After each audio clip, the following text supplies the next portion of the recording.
रुपया कट चुके होंगे, उसे 15 दिन भूखा रहना पड़ेगा। सर, बड़ा गंभीर मसला है।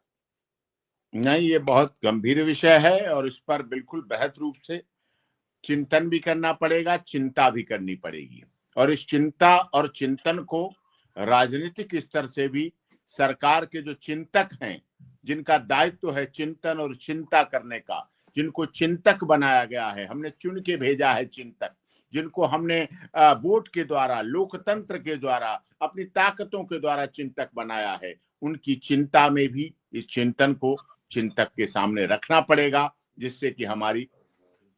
सही अच्छी सारी बातें हो सकें और सारा कुछ अच्छा हो सके। और इनका जो 1 महीने का शुरुआती, वास्तव में कहते हैं ना, जैसे शुरुआत हो, नए साल पे शुरुआत ही बेरोजगारी के साथ हो, नए साल पर शुरुआत ही भूख के साथ हो, नए साल पर शुरुआत ही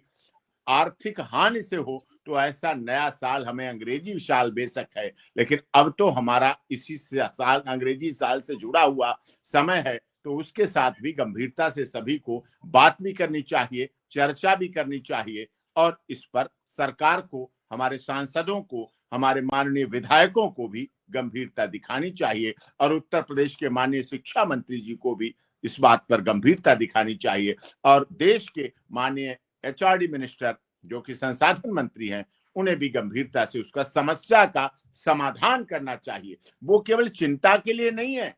वो केवल चिंतन के लिए नहीं है, वो केवल चिंतक नहीं है,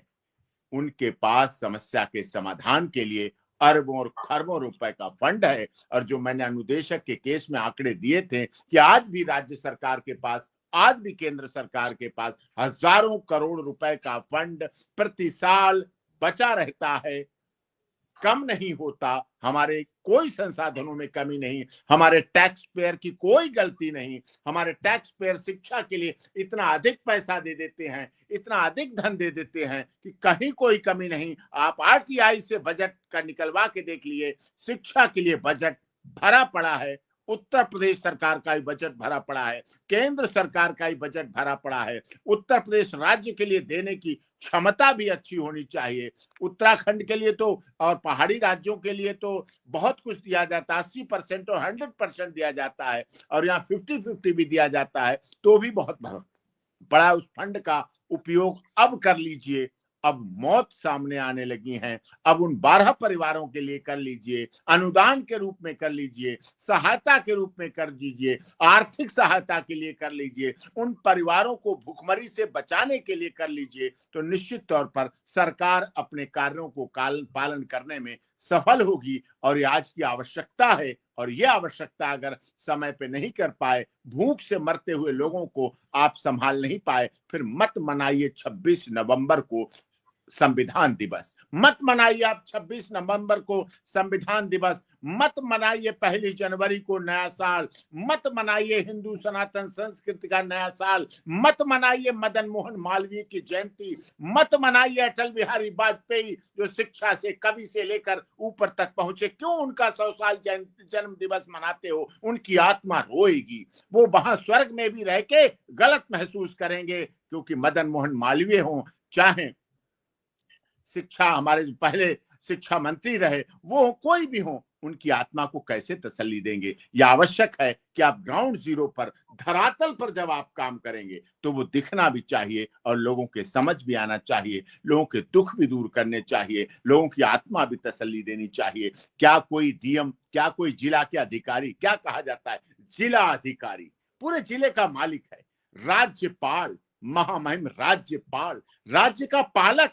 वहां नहीं लिखा हिंदू मुस्लिम सिख ईसाई का राज्यपालक, वहां नहीं लिखा गरीब अमीर दलित शोषित पीड़ित मजदूर मजलूम का पालक, वहां नहीं लिखा बच्चा महिला युवा पुरुष बेरोजगार का राज्यपालक। राज्यपालक, सबका राज्यपालक, वो महामहिम है, इसलिए उसकी गाड़ी में नंबर नहीं होता, इसलिए उसको सारे लोग सम्मान करते हैं, मुख्यमंत्री भी उनका आदर करते हैं। वो honourable chief justice of state high court को शपथ दिलाते हैं, वो उनको शपथ दिलाते हैं, वो डायरेक्ट राष्ट्रपति जी से, महामहिम से जुड़े होते हैं। उन्हें भी अपने राज्यपालक की निधि का कम से कम उन जनपदों में जहां शिक्षा मित्र की मौतें हुई हैं, उनके लिए अपनी निधि का द्वार खोलना चाहिए, उस पैसे का क्या फायदा जो वक्त पे काम ना आए, समय पे काम ना पाए, किसी के घर में मुस्कान न ला पाए, सिर्फ आंसू ही आंसू लाए और 78 साल स्वतंत्रता दिवस पूरे करने के बाद भी यही हाल रहे, तो फिर उसका मतलब नहीं रहता। फिर सब पढ़ें, सब बढ़ें, कहाँ पढ़ें, कौन पढ़ाए, कहाँ बढ़ें, कैसे बढ़ें? फिर तो शिक्षक वही रह गया जो 30 साल और 25 साल पहले फिल्मों में दिखाया जाता था, मैं मामूली गरीब स्कूल मास्टर। अब तो उससे भी बदतर हो गई। एक बच्चा कहेगा मैं एक मामूली गरीब भूख और मौत से आत्महत्या करने वाले स्कूल मास्टर।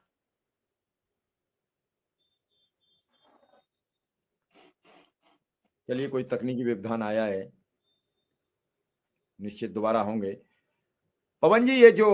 पूरा मामला है जिसको लेकर बड़ा उठापटक मची है शिक्षा मित्र में, क्या है ये पूरा उमा देवी का केस? थोड़ा सा हम जानकारी करना चाहते थे। सर हमारे प्रणाम, आप लोगों को सबको एक मिनट में नमस्कार। डिबेट का मतलब खत्म